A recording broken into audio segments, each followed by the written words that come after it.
Right, hi there everyone. So this is for all of you who couldn't actually make Future Decoded, where I did a nice big talk on gaming with UWP on the Xbox.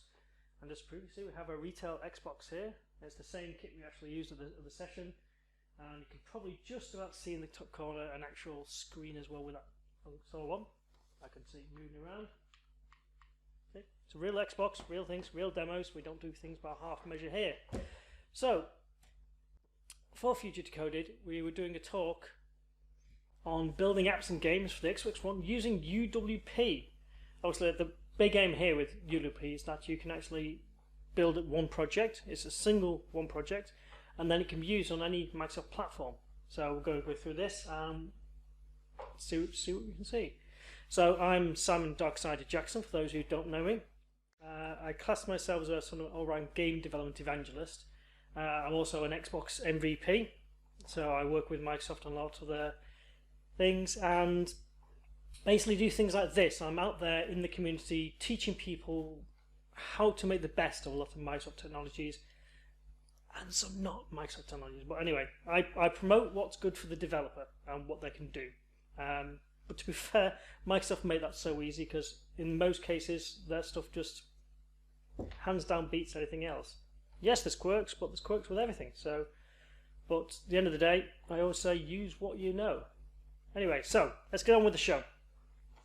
We'll do a quick run through whole what is UWP, this universal Windows platform that Microsoft created, show what all the things it can do, and basically get into the demos. We're going to do a bit of Unity, we're going to do a bit of MonoGame. We'll highlight some of the other tools and things. You know, they're not the only two camps in town, so we'll go through what's there. We'll show you what you're going to need to actually do to get these things published, because obviously just building it's great, but you need to actually publish it, get it out there, and either start making some money or getting some prestige for building these things. Now the key thing here is that, and mainly to allay a lot of the concerns some people have about how UWP works, what the resources, what the performance like, and since I'm developing for the Xbox, and this is like I said, the retail Xbox, you know, what if I just want to do to the Xbox itself? So we're going to cover all of that end to end, so get strapped in and we're in for a wild ride, and I'm not dancing on the stage this time. So what do we mean by the universal Windows platform? Well, in short, it's a case of it's having one project, one platform to work on any Microsoft device today. These are the modern devices. This is Windows 10, so it's not Windows 7, Windows 8. These are the modern devices. So this is your Windows 10 IoT, your mobile, your PC, Xbox, Surface, and yes, even the HoloLens. I can build any UWP app and I can deploy it to a HoloLens that I haven't got. But there is also the HoloLens simulator anyway, but that's a whole different subject. We're here about the Xbox.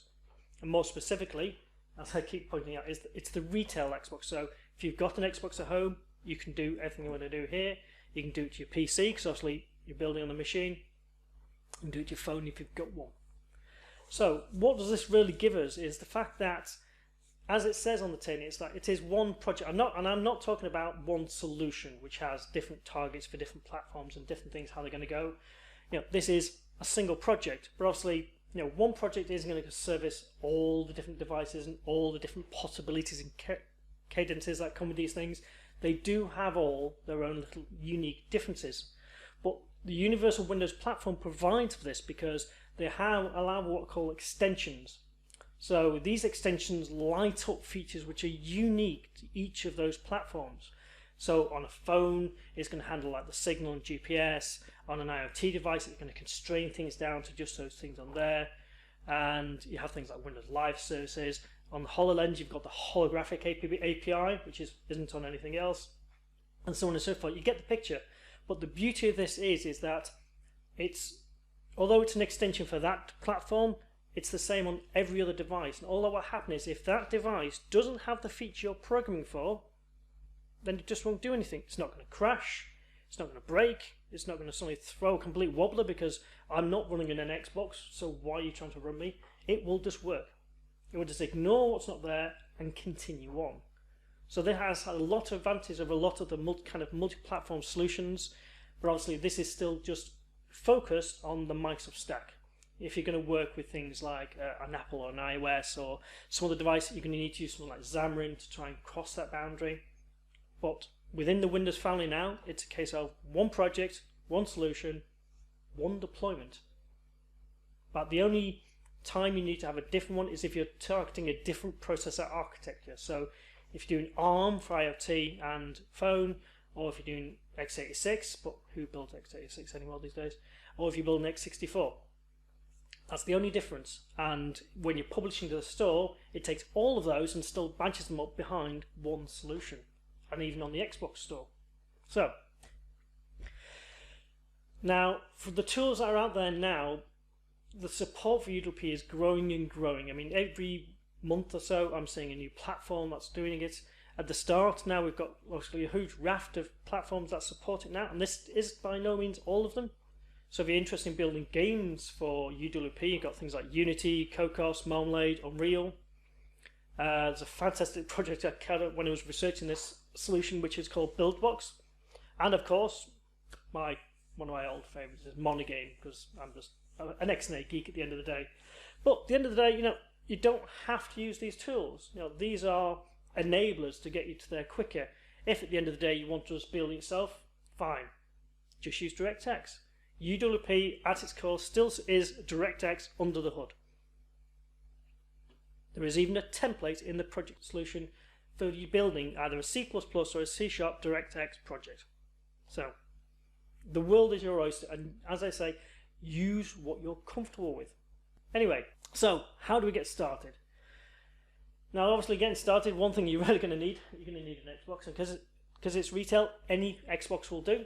You're going to need to install the Xbox Dev Mode Activation app, which is on the store, available free to download and to install on, again, any Xbox. You're going to need a Windows 10 machine, because you need Windows 10 and Visual Studio running together to deploy to the Xbox. But this is where the end of the costs lie, because up until this point, you've got to buy your kit, you buy this.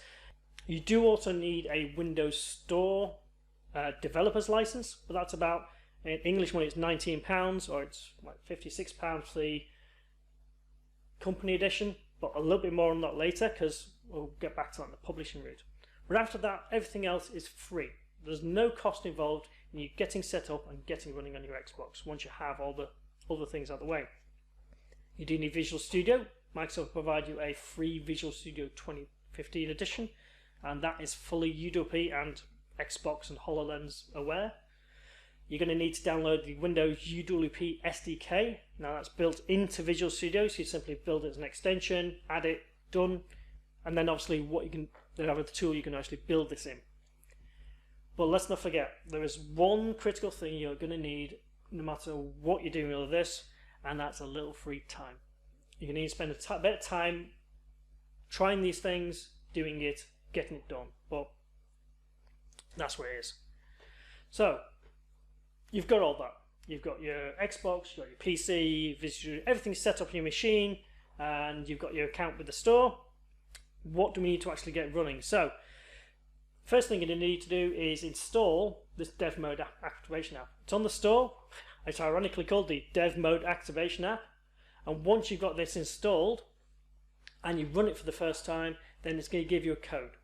Now this code is then, you're going to use this online, go to your Windows PC. You can, if you want, even just switch off to the browser, because it's got the Microsoft Edge browser on the console, and browse to it, but I find it's easy to use the PC, because then you've got both screens running at the same time. You'll go to that web address, it'll say, give me a code. Once you've signed in with your Microsoft account, I want to say, type the code in, and then that's it. Your code is activated. The app will go and register the fact that you've done that, and it's going to ask you to restart the Xbox. Now, this is where you're leaving the land of retail. All your installed apps, all your installed games, things, they're safe, but they're going to be hidden. Because once you're switching from a retail mode into a developer mode, it's a completely different sandbox in the actual Xbox itself. So don't be alarmed when you start up and there's nothing installed, not even your live ID, your account's there. You still have to go through a whole setup process, but that's only because it's a different sandbox. So once we're up and running, we've got our Xbox there, it's running, it's in the dev mode.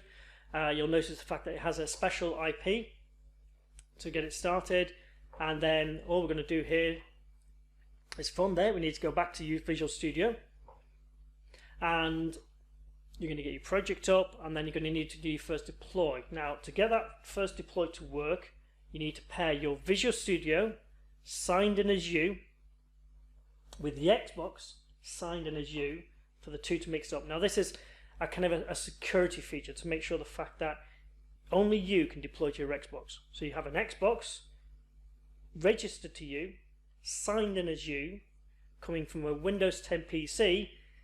It doesn't have to be signed as you, but the Visual Studio has to be in your name, and you're going to be connecting to it. And then it's going to give you this code, this last factor authentication that you're going to then go into the app, select your Xbox, and then it's going to ask you for this key. Again, you've got the PC, you'll need the Xbox running to be able to see it. Well, a bit more on that later. Put your code in, and then you're done. That's it. You run the app, you deploy it, and it's up and running. So here's a sample of case how I set it, and I've actually got the project in and run, and there it is up on the screen. So end to end, not too hard. Just a few little hoops to go through, but at the end of the day, it's about security. It's knowing that you're opening your box up to deploy apps to it, so you want to do that as safe and securely as possible, and all of that is linked to your Windows Live ID. The other thing is the fact that it's also on your own local network, so even when it's in dev mode, people on the internet can't get at your Xbox. Even if you've got the Live ID, they can't get to the Xbox. It's only on your local network. So again, you've got that boundary in there, so if you're worried about people getting onto it, it's not. It's safe once it's in this mode. People can't get onto it without the code. You can't get access to it unless you're logged in as your Live ID. It's all safe. Anyway, so you're reviewing, going through this, is the fact that getting dev app installed, getting it activated and restarted, you're then going to make sure you're going to launch it and register your console, getting the tools IP registered, connected, deployed, done. Now, and all of this, if you start, it's 5 minutes. I mean, I challenge you to beat that on any other development. Even back in XNA, the Xbox Live Indie Games days, you couldn't get started in 5 minutes. That was just not possible. But here we are, and I tried that. I timed this the first time I did this, and that included me getting the actual Xbox out and plugged in. Granted, I had everything ready, but so that was up, run, started, deployed. 5 minutes. So I said you need some free time. It's not much, but it is some. So we're now going to kick over some demos, and we're going to cover a few of the different solutions out there. So we're going to go through Unity, and we're going to go through some MonoGame projects and a few little variations for each, just to show some of the power behind those. Right, so first off, we're going to do a demo with Unity. So if I kick out of here. Now, what I've got here is basically just a simple project. This is using the Nightmares sort of shooter style demo tutorial that they've got. It's very simple, very basic, but has everything we need to be actually deployed to a Windows Universal Platform. In this, the only thing you need to do, because it is Unity, is simply go to File, Build Settings, make sure your scene's in your project, select Windows Store, and select Windows 10 as your platform. And that's it. Now, there's really not much to it. I'm simply then going to go build. I'm going to say I've got a folder called UWP already set up, and then it's going to go and build the solution. Now, thankfully, this usually doesn't take too long. Unity's build process is quite quick.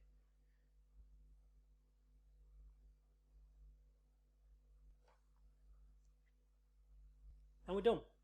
So this is now opened up my folder for the project is just built, and I simply need to open this up in Visual Studio. As you can see here, I'm using Visual Studio Community Edition, so still free, still easy. Now, if you have the later editions, you can still use it. It's fine. It's just free is free. So my solution loaded. Got it all set up. You notice here I'm actually building in master build. It's just that if you're testing on the Xbox, then it's better to set up the master build just to make sure you're using the actual performance that you're going to get out of the solution in the game. And then all I'm going to do is basically going to select remote machine to deploy to, and also making sure the fact that if you haven't set it up already, you simply go into the properties of the project, go to the debug tab, and then you're going to select and make sure you find the Xbox you're going to do. And usually, in most cases, it's going to auto-detect, and you'll select it, and you're done.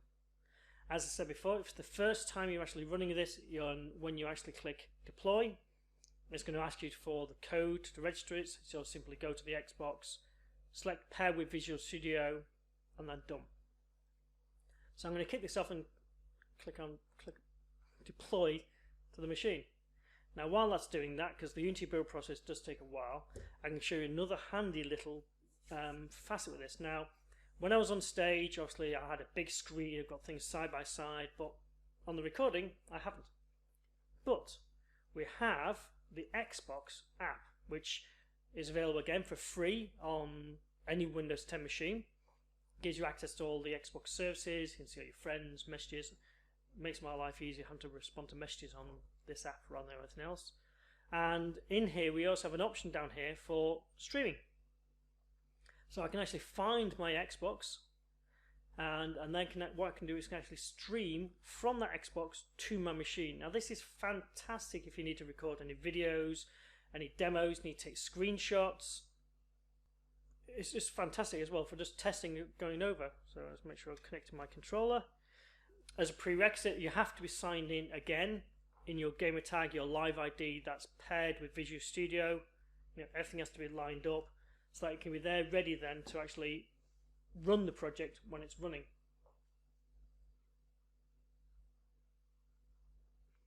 So streaming.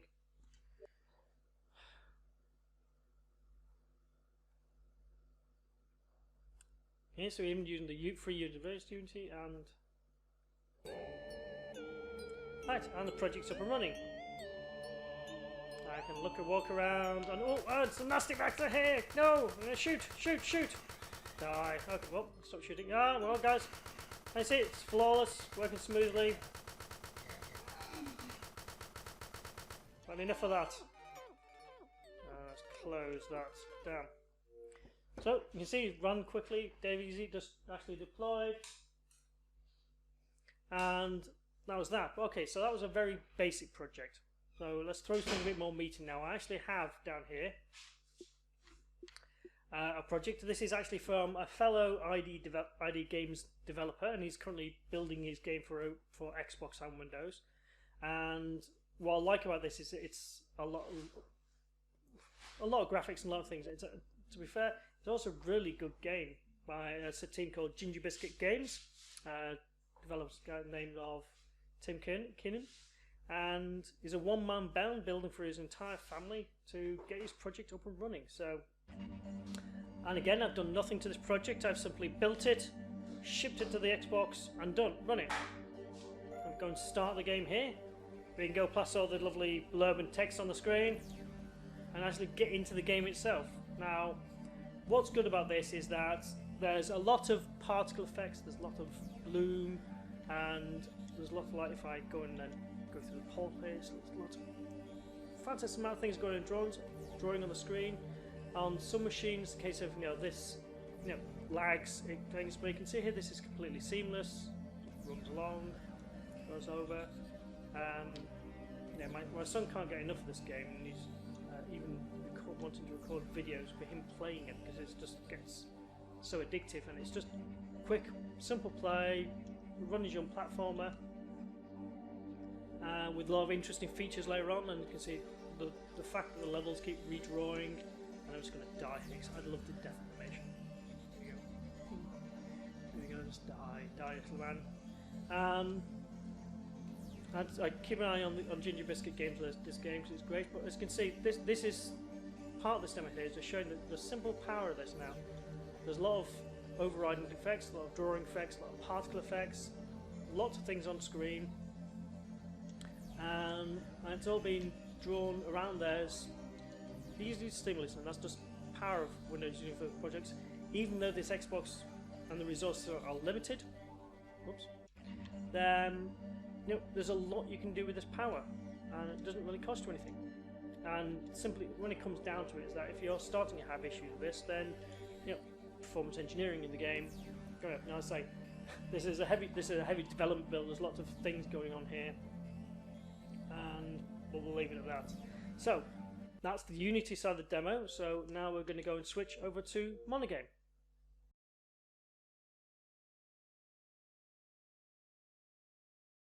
MonoGame, for anyone who doesn't know it, it basically is born out of the breaths of the old Microsoft XNA and the Xbox Live Indie Games area. And MonoGame, basically what is the new future for what is XNA. And simply taking it a step further and then giving it a more multi-platform feel. If you want us to know more about MonoGame, then go check out the MonoGame.rocks website, or also go and check out my new YouTube channel, which goes on about a lot of things there. So let's kick over, and here I have one of the sample projects we have with the MonoGame platform. It's called basically is the old XNA platform 2D sample. And again, this is a standard MonoGame project. I've simply built it for the Windows Universal platform. Now, one thing I'll mention here that it's the same for the Unity projects, but it's just easier to show it because MonoGame is just all code. You don't have the designer in the way, just how some people prefer it. There's some things you do have to actually change to your basic UWP template to make it work on Xbox. One is adding effectively a section code to identify this is the Xbox. So in code you can say if it's the Xbox, do this, just so you can add those extra light up features for a particular platform, which may or may not be part of the actual UWP extensions. And what we're doing in here is actually disabling the mouse cursor when we're running on the Xbox, because by default a universal Windows project on the Xbox will come with a nice little cursor. You probably saw it as part of the Ginger Biscuit demo, and all this does is disable it. And another part of this is that, if you look down here, same thing with Unity, is that the default mode that we run in is what's called this use visible mode, which means it centers on the screen and then it puts a white background. But I'll show you the other project in a minute, which we've turned that off, and then we're just drawing to the entire screen itself and making sure that we're taking care of title safe boundaries and things like that. So again, I've got select my remote sheen, I've got to my project, select properties, and look at my debug, and that's got my Xbox set up on it, which only I can access. I'm signed into, so it's just me. And I click and run this. Now I'll have to be quick because MonoGame is just code and it's nothing else. If I switch back over to my streaming thing to get there in time for it to actually start, and this is a much quicker streaming post just because MonoGame's a lot tighter, a lot smaller. You know, I hear a lot of pros and cons about using Unity or using MonoGame or some other coding framework, and it just comes down to what you're comfortable using. Some people like Unity because it's designer style feel, and other people prefer likes of MonoGame or C++ or things because they prefer to get into the code. Lots of levels of abstraction, and it's just down to you about what you want to use. And that's it, we'll start it up. Straight into a little MonoGame logo, and it's just the sample just up and running. If you can turn around, I can look on the Xbox, and there it is, up and running on the screen. So you can see it there. And I switch over to Visual Studio, you can see it's running with those debug events and capturing event data as it's actually playing. So I'm getting a live actual debug data off the project. So then I can take the game and just go playing and jump around. And you see this, just like I say, it's just a very simple project, nothing too fancy, nice and easy. As I say, we still got the title bars, but let's do something a bit more. So if I close that, so I've got another MonoGame project down here. Like the Ginger Biscuit game, you know, this is just another. This is actually another just a sample we have in our library, but it's a lot more advanced. It has a lot more code in it, and basically a lot more graphical effects. And this is more about leveraging the fact that how the Universal Windows platform, although yes, has some limitations, you can work around this. So even if it's just a simple basic thing like this, there's tons and tons of particle effects in this, all going off. There's little bits of AI with all the project characters. I just love it. Again, I seem to like dying in these games. Going through, lots of sound effects, sounds. I'm seeing a little bit of jitter there, but that's mainly because my local network is big. On the Xbox itself, I'm trying to There's absolutely no interest, no lag, no nothing, no matter what I'm playing with this. And yeah, this is, I'm not going to say it's a completely stressful game, but it's stressing for me. I keep dying. But you can see there's a lot you can leverage out the back of that power, and because it's monogame and all these things, it just makes life much simpler. And if I quickly switch over to its project, I have a look at some of the code here. So I've stopped that, and you can see here all we've done is basically now this is using proper screen logic to get the actual viewport for the game.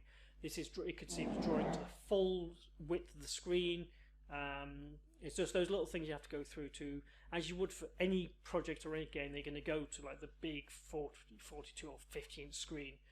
There's a great article on MSDN about, or in fact on the Xbox website and things like that in the developer zone, about building your game for the living room experience, for the sitting back and seeing it on the screen. You still need to work on size and resolutions as you would do with any project, but it's no different if you're doing it for desktop and how you're going to scale the screen from large to small. Now, another nice little project we actually forgot to show at Future Decoded was a nice little sample project. They've actually taken a MonoGame project running on Windows 10 using MonoGame, and they got about 40,000 vertices model here running on the screen, animating at a great rate. And this is on a Raspberry Pi, so this is this big, and you're going to run it on a retail Xbox. So I wouldn't be too worried about the actual power in it, especially if you're using something like MonoGame, because it's just going to handle it. So if we just head back to the presentation now, and we can continue on.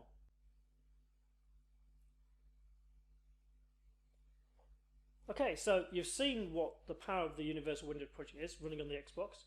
You can see there's very little performance drop going on there. Yes, it's got some slightly reduced resources, but we'll get into that next. But obviously now you've got your game, you've got your project, you want to get it on the store. You want people out there, you want playing it both on the Xbox and on Windows 10. Because this is a Universal Windows project, you've built it once, deploy it everywhere. You've got nothing to lose in that respect. So what do we actually need to do to actually get our project out in the world and get using it? So publishing games on the Windows platform is going to require you to sign up to the ID Xbox. Again, this is completely free. And what I recommend personally is the fact that you start with Windows 10. And it's simply an easy path, getting in, you get your project registered, you need to do your pitch to make sure you've got your title ready, having sample project and things put there forward. It might sound laborious, but these guys are super friendly. They're there to help you out, and they want good content, good games. Granted, if you're going to come with your Lemmings clone and 8-bit things, they might not think so. Think out of the box. Think, this is my project, this is my livelihood, this is I want people to play it. Once you're on with the Windows 10, then basically just apply for Xbox when you're ready, and you can test using your own UWP Xbox from the get-go, so you'll have everything ready. Now, the thing in that is the fact that by getting out there, getting your game on the store, you're going to get presence. You need to focus on all your marketing and make sure your game is known, so that when you're extending to other platforms, people know it's coming, they're anticipating it, they're getting ready. 80% of your work in building any game is about marketing and presence and getting yourself known. And this is where the IDT themselves will really, really help you, because they get behind every single project. They will drag you almost to event shows. They will put you up on shows for things like E3 or GDC. They'll put front center stage. You put the work in and they will reward you. But you do have to get the legwork done. This isn't a free ride. This isn't them going to take over your project to make a success. You have to put the effort in. It's your project. You should be wanting to be out there getting it in the best way possible. Now, the other thing is the fact that I mentioned earlier you needed a Windows Store license to test and run on your own Xbox. ID give you this for free. They also give you MSDN access and a ton of other resources for free. This is the ID group, this is not necessarily Microsoft themselves, this is the ID group. They get right, when I say they get right behind you, they do. They throw everything at you that they can to get you up and running. Anyway, so you've got your project, you're up and running, and you're thinking of your next big game. So a lot of people have asked me that if I'm building my UWP project and I'm signed into and I'm in ID and I even have the Xbox tier of actually access, which means I actually get 2 developer units. Now, why then would I put or build a UWP project when I have a native Xbox? Now, there's a lot of reasons why it's a good idea to go UWP first and then maybe think about going Xbox later. So with UWP, it works on all Xboxes. So retail, anything, dev kit, even my dev kits, it works on them. No, this isn't a dev kit, this is a retail box stuff for the demo. It's a shorter dev cycle because it's simpler, it's easier, it's all one platform. It's a lot, you can test it, deploy it, and it works great. And also the fact that you got one project with the Windows Universal Platform, which is going to go to any Windows 10 device, with some consideration, of course. There are some memory constraints, so you're only getting about 70% of the full Xbox resources, but as you've seen with the demos, there's a lot you can do with that. You know, you're not limited anyway. It's a case of, it's just a resource constraint because you're running as in the app partition effectively, as UWP app. But, so fine, that's there. What about native? So, one, it requires a dev kit, so you have to be signed on the ID program only for Xbox. You do get full resource access, but this comes at some cost to you personally because you're going to need to know C++ for a lot of the tools and underlying frameworks underneath. I have known devs to ship games without touching any C++, but behind all of these different solutions there are C++ components, usually with a C# wrapper in front of them, to get access to all the backend services and also more advanced things. And if you need to eke every little last amount of performance at this thing, you do need to drop down that level. Another constraint here is the fact that you're going to build for the Xbox. That's it.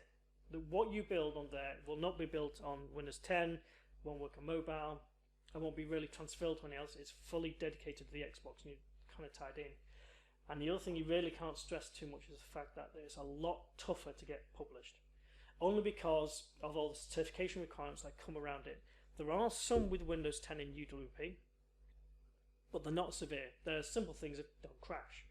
With the native Xbox, you have a lot more behind you. There's a lot more certification process. There's a lot more things behind it. So I can't stress down too much. Just how much of an investment it is or time is to get it into a native Xbox. So you might think, I've got this project, let's get it out. But it is a lot of work. Most devs are taking between a year, 2 years to get it running and done just on the Xbox. And then they look at other platforms like PlayStation and things like that. But once you've gone down the UWP route, you've built almost your entire presence almost for free. So it's not free because there's a lot of legwork involved in this, and I'm just going to keep rabbiting on like this. So, get armed, get out there, get your games published, get presence, get people behind you, get people backing your project, and levy the fact that you've just built an entire multi-platform solution with one project. If you want to take it to Steam or you want anything else, then it's a much easier transition. And once you've got stable and you're in there with your Universal Windows project, then by all means, go the next mile with your project and have an even richer version on the Xbox, kind of like the evolved or the next gen version beyond that. And you'll have a following that will follow you on from your initial successes and actually getting that out there. So, that's me. I'm Simon Dr. Jackson. You can catch me on Twitter or Facebook or YouTube or anywhere else on the old interwebs. And by all means, contact me, reach out if you have questions, and I shall do my best to answer them. So, this is me, and this is signing off.